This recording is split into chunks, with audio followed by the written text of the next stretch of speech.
Kementerian SDM menyatakan kendaraan listrik sangat bermanfaat untuk mendukung ketahanan energi, di mana impor BBM sudah mencapai 800.000 barel per hari. Sementara terdapat oversupply listrik di grid Jawa, Madura, dan Bali.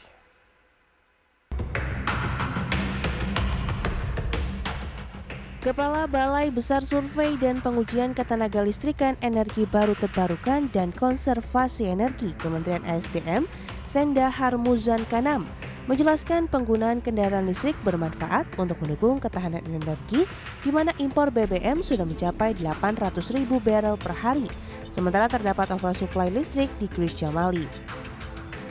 Dari sisi lingkungan, kendaraan listrik dapat mengurangi emisi dan pencemaran suara.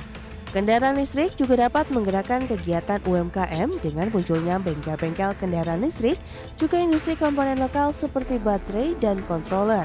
Secara nasional juga dapat meningkatkan ekonomi dari penggunaan nikel milik Indonesia dalam pengembangan industri baterai. Sementara itu, Direktur Eksekutif Komite Penghapusan Bensin Bertimbal atau KPBB Ahmad Syafruddin menjelaskan kembali opsi mekanisme insentif dan disinsentif berdasarkan kinerja penurunan emisi karbon kendaraan yang diusulkan KPBB. Pada skema ini, pemerintah harus menetapkan standar kendaraan bermotor yang harus dipatuhi oleh seluruh produsen kendaraan bermotor, apapun sehingga tidak terjadi diskriminasi teknologi. Kemudian pemerintah menetapkan bahwa kendaraan yang memenuhi standar karbon maka berhak atas insentif fiskal. Namun sebaliknya, kendaraan yang tidak memenuhi standar karbon harus rela dipungut cukai karbon yang besarnya tergantung pada level karbon yang diemisikan oleh kendaraan tersebut. Dari Jakarta, Tim Liputan, iDex Channel. Baik pemirsa, untuk membahas tema kita hari ini, impor BBM tembus 800.000 barel per hari, sudah tersambung melalui line telepon bersama dengan Bapak Komaydi Notonegoro, Direktur Eksekutif Freeport Minor Institute. Selamat pagi, Pak Komaydi. Pagi, Mas. Ya, salam sehat, Pak. Alhamdulillah. Ya. Baik, sudah disampaikan tadi 800.000 barel per hari, begitu kita lihat nilai importasi ataupun volume importasi Indonesia, begitu bagaimana Anda melihatnya, begitu apakah memang kebutuhan demand-nya yang tinggi atau memang produksinya kita yang semakin turun? Kombinasi. Jadi kalau di situasi normal konsumsi kita kan 1,6 ya. Oke. Sementara produksi sekarang ini di 100 ya.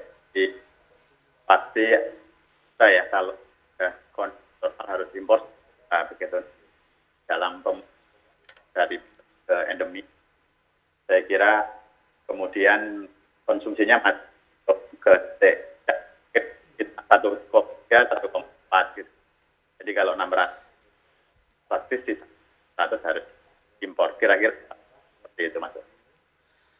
Oke. Kalau misalnya Anda melihat upaya-upaya pemerintah, Pertamina, kemudian kaitannya dengan migas begitu kan, berusaha terus untuk meningkatkan produksinya dan bagaimana cari sumber-sumber baru, investor-investor baru, apakah belum optimal sejauh ini, Pak Komaydi? Iya, ini yang perlu sama-sama kita pahami. Kalau di bisnis migas itu kan bukan bisnis jangka pendek ya. Betul. Jadi rantai waktunya butuh waktu antara 5-6 tahun sejak ditemukan baru bisa diproduksikan. Jadi kalau hari ini temu nih masyarakat bisa diproduksikan 5 atau 6 tahun ke depan. Artinya upaya-upaya yang dilakukan sekarang memang tidak tercermin di tahun yang berjalan juga. Gitu. Jadi kalau hari ini produksinya turun, berarti 4-5 tahun yang lalu tidak ditemukan cadangan, atau mungkin kita tidak berupaya untuk mencari itu, gitu, Mas. Ya. Dan pemerintah juga tengah gencar memanfaatkan energi terbarukan, begitu. Salah satunya gas alam ini yang nampaknya menjadi primadona dan andalan juga dari pemerintah. Bagaimana Anda melihatnya dari sisi mungkin cadangan gas kita, kemudian pemanfaatannya hingga saat ini, Pak Komaydi? Iya, sebelum masuk mungkin sedikit koreksi ya, Mas. Ya. Kalau untuk gas bumi masih dalam kelompok fosil, Mas.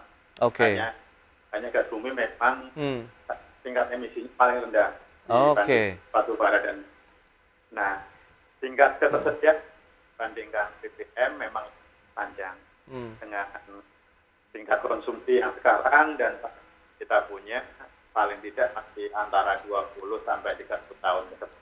Masih Oke. cukup. Ya. Baik, tapi pemanfaatan meskipun memang tadi Anda katakan dari fosil, tapi justru lebih ringan mungkin ya dari hasil yang dilihat dari begitu untuk pemanfaatan dari gas alam ini. Sejauh mana ini juga menjadi fokus dari pemerintah? Apakah bisa menggantikan energi fosil dari minyak begitu misalnya? Berikut ini kami sampaikan kembali data-data yang menarik juga dicermati. Volume impor hasil minyak Indonesia. Ya, kan kita lihat seperti yang di layar televisi Anda dari April 2022, Mei, Juni, Juli sampai dengan Agustus tahun lalu.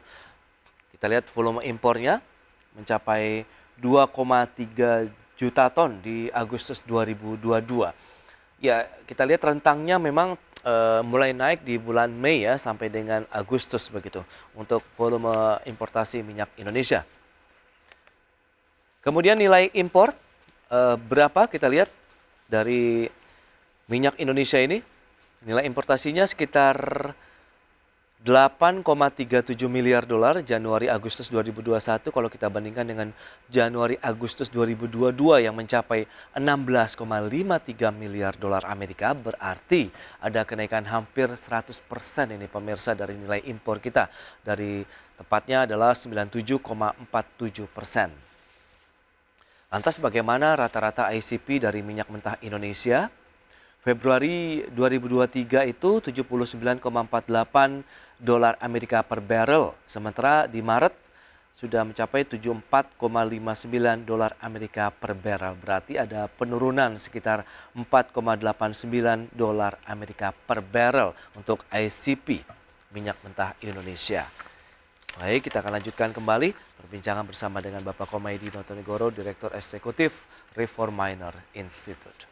Ya, Pak Komaydi, kita akan lanjutkan kembali data-data yang sudah disampaikan, kita akan coba ulas begitu ya. Ini menarik, volume impor dari minyak Indonesia juga ya belakangan naik terus, ini data tahun lalu ya. Tapi nilai impornya pun pasti akan seiring sejalan. Bagaimana Anda melihat dari komponen-komponen ini? Iya. Saya kira kalau impor naik logis sebetulnya Mas, karena kan memang kita sudah masa pemulihan ekonomi ya Mas. Oke. Jadi ekonomi ini kan berbanding lurus dengan supporting energi yang diperlukan. Karena produksinya mulai nambah, terus aktivitas masyarakat juga mulai nambah. Oke. Jadi kalau dulu mungkin timnya Mas Pras berkantor sebagian di rumah, saya juga di rumah, anak-anak sekolah juga dari rumah. Tapi kan belakangan sudah mulai berangsur-angsur ke normal ya Mas, mulai sekolah normal, kantor juga mulai offline, sehingga butuh transportasi ke sekolah maupun ke kantor. Nah sehingga memang kebutuhan energi akan meningkat. Nah sementara untuk supporting itu di Indonesia sebagian besar masih bergantung ke BBM. Jadi praktis impor minyak mentah maupun produknya dalam bentuk BBM maupun setengah jadi mesti naik begitu Mas. Oke, nah adanya pemanfaatan gas alam tadi menjadi salah satu mungkin substitusi yang akan dilakukan oleh pemerintah. Ini benar-benar akan bisa mengurangi tadi dari volume impor kita tidak sih untuk BBM misalnya? Harusnya signifikan ya Mas, kalau bisa dimanfaatkan. Tetapi kan ini tidak sederhana nih Mas Ras. Iya. Kalau konsumen BBM terbesar itu kan ada di sektor transportasi. Oke.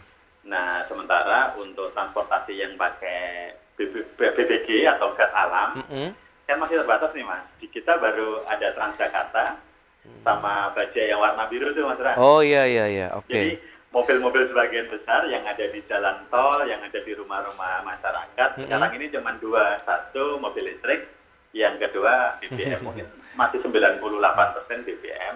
Nah BBG-nya masih terbatas tadi ke Transjakarta dan yang bajai warna biru tadi begitu. Nah kalau government serius mau konversi ke BBG, ya harus kerjasama dengan ATPM, dengan industri otomotif. Mereka harus siapkan bahwa mobil-mobil yang dijual bisa pakai triple engine, misalnya mereka bisa pakai bahan bakar BBM, bisa pakai BBG maupun jenis yang lain. Oke, tantangannya sendiri di masyarakat apa sih Pak Komaydi kalau dari pengamatan Reforminer Institute begitu ya, dari sisi pemanfaatan BBG tadi begitu untuk transportasi kita? Sebetulnya kalau masyarakat relatif adaptif ya Mas. Justru tantangan utamanya ada di infrastruktur dengan di industri otomotif. Oke. termasuk keseriusan pemerintah untuk mendorong ke sana. Oh. Kalau tidak ada mandatori dari teman-teman di industri otomotif untuk bikin yang bisa pakai BBG, ya mereka kan pakainya yang konvensional, artinya yang BBM. Oke. Nah, masyarakat kan nggak ada pilihan, Mas. Baik, baik. Sementara kalau mau ke sana, dulu pernah di zaman era Pak SBY kan mau dikonversi pakai converter kit itu, Mas. Yes, betul. Yang bisa PBG, yang harganya mungkin kisaran Iya. waktu itu 15 sampai 20 juta kan untuk Oke. converter kit. Tapi itu kan tidak sederhana, Mas, karena ketika dia di-plug-in, dipasang di situ untuk mobil-mobil yang baru, ada masalah dengan teman-teman di industri asuransi, karena kalau terjadi accident, kebakaran dan lain-lain, Mereka tidak nggak cover. lagi karena sudah Ah. tidak sesuai dengan spek awal gitu, Mas. Jadi memang ini harus dari hulu hilir. Kalau memang serius ya sejak Oke. dari ADPM sudah dibuat, memang harus sudah bisa pakai BPD gitu. Dan ada payung hukum yang kuat ya, sehingga Betul, betul. ATPM ataupun produsen kendaraannya sendiri yakin, dan juga mungkin tadi kaitannya dengan asuransi juga mereka bisa mengikuti aturan yang ada. Betul, betul. Dan sangat Oke. bisa karena terbukti di listrik kan juga dikasih payung hukum jalan gitu, Mas. Iya, iya, iya, iya. Iya. Nah, itu dia menarik. Di satu sisi pemerintah justru malah meningkatkan penggunaan kendaraan listrik begitu dengan membanjiri banyak insentif begitu kalau Anda cermati begitu Pak Komaydi. Nah, apakah dengan misalnya pemanfaatan kendaraan listrik yang sedang dikembangkan saat ini bisa mengejar penggunaan dari BBM tadi yang berdasarkan dari minyak bumi ini, sementara kalau dibarengi dengan gas alam lebih menarik mana? Iya, harusnya jalan secara paralel ya, Mas. Kalau Oke. yang listrik ini kan berapa volumenya tergantung nanti sejauh mana penetrasinya ya, Mas. Oke. Nah, cuman yang unik dari listrik yang saya amati dari kendaraan listrik, ini justru pemilik kendaraan listrik ini segmen menengah atas, Mas.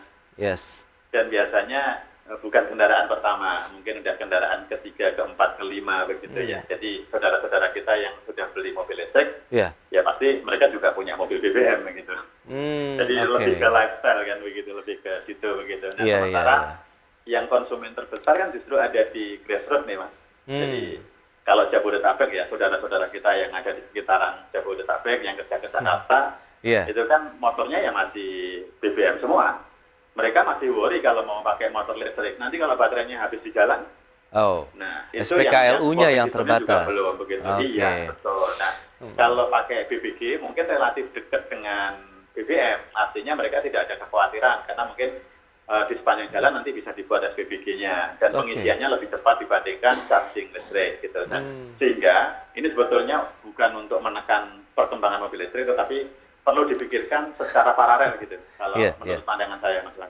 Nah, 800.000 barrel per hari begitu. Iya, Nilai impor BBM ini akhirnya mampu tidak ditekan oleh pemerintah menikmati kondisi yang ada. Kita tahu pemanfaatkan dari gas alam, kemudian listrik yang juga sedang dikencangkan oleh pemerintah.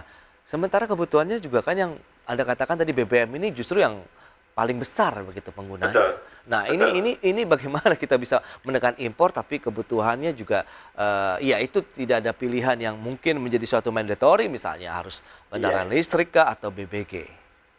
Iya, sebetulnya satu sisi kalau lihat indikator impornya naik terus itu positif ya, Mas. Satu Oke. sisi ya kalau dari aspek ekonomi tadi ekonominya sedang growth gitu ya, sedang Betul. tumbuh. Masyarakatnya juga sedang aktivitasnya kembali ke normal. Iya. Nah, tetapi memang ada aspek lain yaitu masalah neraca perdagangan, neraca pembayaran, berkaitan dengan cadangan devisa dan lain sebagainya. Itu yang harus dibalancing oleh pemerintah karena ini konteksnya kan makroekonomi, Mas. Oke. Jadi harus balance begitu. Nah, sementara kan kita punya sumber daya lain yang bisa untuk mengatur itu lebih optimal, yaitu salah satunya gas, terus listriknya begitu ya. Listriknya kalau listrik ini lebih ke aspek lingkungan sih, Mas Pras. Iya. Jadi lebih ke transisi energi objektifnya saya kira lebih ke sana. Oke. Meskipun sebetulnya kritik saya di dapurnya masih kotor karena listriknya sebagian besar masih pakai batu bara. Nah, itu dia. Jadi, Apakah pembangkit listriknya iya. justru harus dari gas saja begitu? Iya, harusnya kalau secara emisi gas bakarnya atau gas buangnya kan untuk gas paling rendah dibandingkan BBM maupun batu bara. Oke, oke. Artinya kalau kita ganti motor listrik, ganti motor BBM dengan motor listrik, Sementara listriknya dari batu bara sebetulnya emisinya lebih gede dibandingkan sebelumnya.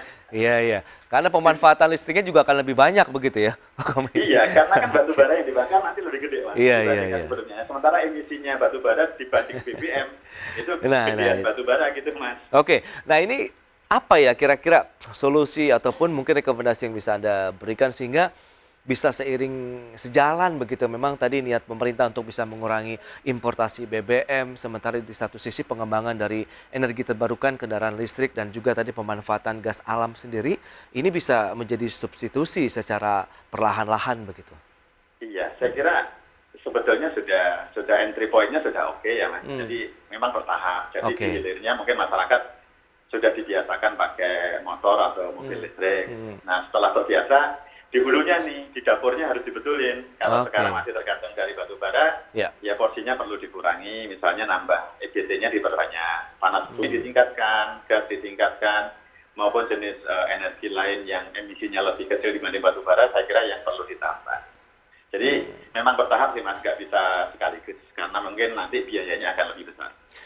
Baik, beragam insentif yang diberikan menurut Anda ini juga sudah tepat tidak? Yang disampaikan oleh pemerintah tadi, baik yang kendaraan roda 4 dengan kandungan TKDN tertentu, kemudian yang juga motor listrik begitu dengan sekitar 7 jutaan rupiah.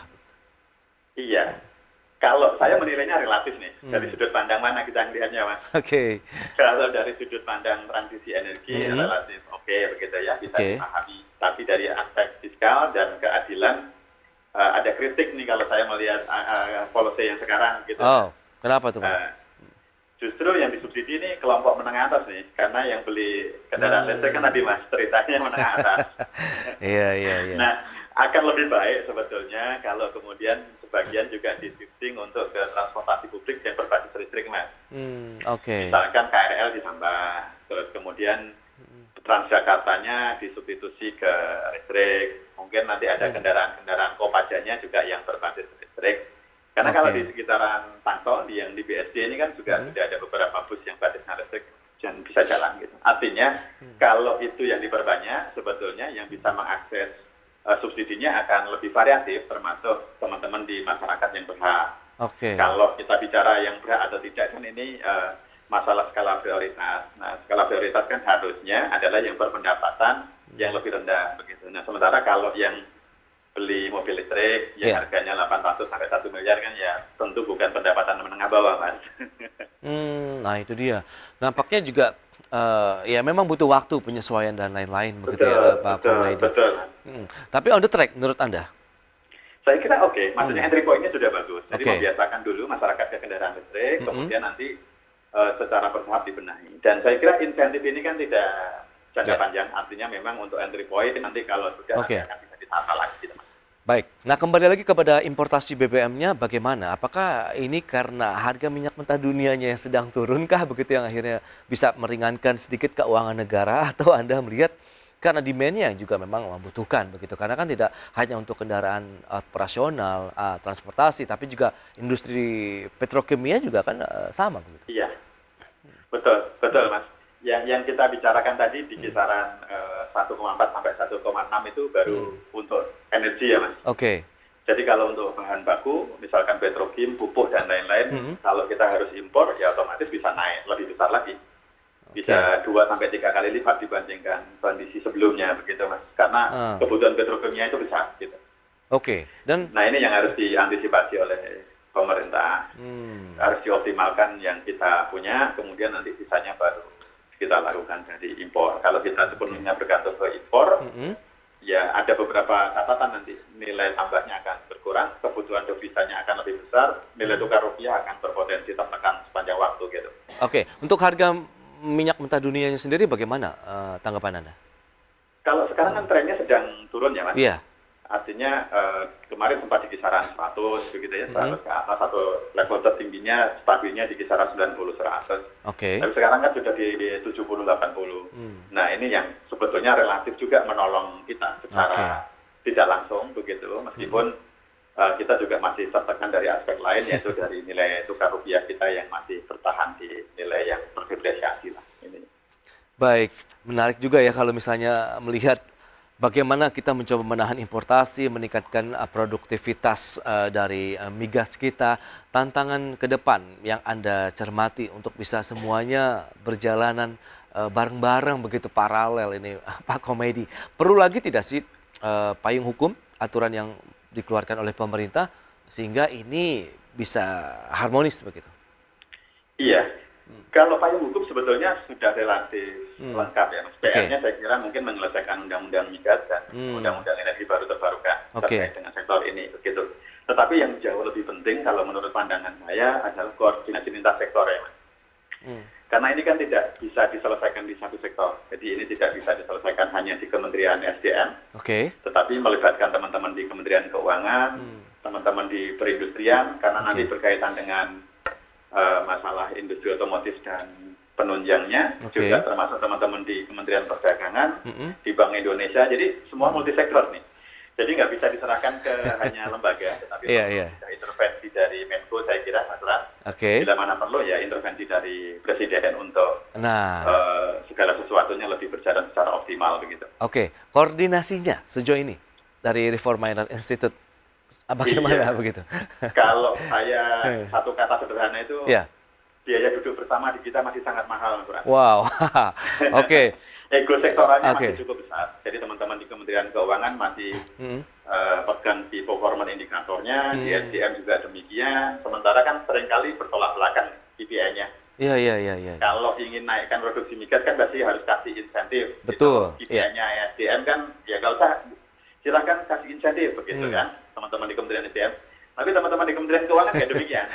Kalau saya kasih insentif, target saya nggak tercapai kan begitu. Betul. Sehingga nggak bisa nih diserahkan ke Pak Arifin atau Bu Sri Mulyani. Yang perlu adalah Pak Erlangga. Dan yang optimal demikian begitu. Kalau Pak Erlangga sudah nggak ngatasin lagi ya Pak Jokowi harus turun tangan begitu. Tapi berarti Anda melihat apakah masih parsial? Berarti kalau kita lihat solusi-solusi yang ditawarkan oleh pemerintah, insentif untuk kendaraan listrik tadi, kemudian migasnya dan lain-lain. Iya Mas, parsial tadi Mas, karena duduk barengnya masih mahal. Sehingga apa yang sering keluar seringkali hanya dari satu pihak begitu. Ya itu dia, nampaknya PR itu lagi-lagi berarti koordinasi ya begitu ya, duduk bersama dengan kepala dingin untuk mencari solusi dari energi di Indonesia, sehingga benar-benar harus dibahas secara tuntas. Mengingat 2024 akan sebentar lagi begitu, masih ada waktu menurut Anda? Ya, waktu pasti untuk rakyat selalu ada ya. Di tengah hajatan politik nanti ya mestinya tetap harus mikir makroekonomi, harus mikir gaya beli masyarakat maupun aspek-aspek yang lain. Jadi saya kira apapun kondisinya, tentu masyarakat juga harus menjadi prioritas begitu. Itu dia yang paling utama, baik membahas terkait dengan sektor energi di Indonesia, bagaimana menyeimbangkan tadi ya, paralisasi dari pemanfaatan energi fosil, BBM yang juga kita masih melakukan importasi, sambil kita juga memanfaatkan yang ada begitu ya, sumber energi yang ada di Indonesia. Tadi ada gas bumi, kemudian panas bumi, ada juga pemanfaatkan energi baru terbarukan di Indonesia. Baik, Pak Komedi, semoga ada solusi ya, yang tadi bisa duduk bersama begitu ya, sehingga nanti solusinya akan mengkerucut begitu lebih kepada kepentingan masyarakat Indonesia begitu. Terima kasih banyak atas waktu yang Anda sempatkan. Selamat melanjutkan aktivitas Anda kembali. Salam sehat, Pak Komedi. Baik pemirsa, 1 jam sudah saya menemani Anda dalam Market Review. Saya Prasetyo Wibowo beserta kerabat kerja yang bertugas undur diri. Terima kasih dan sampai jumpa.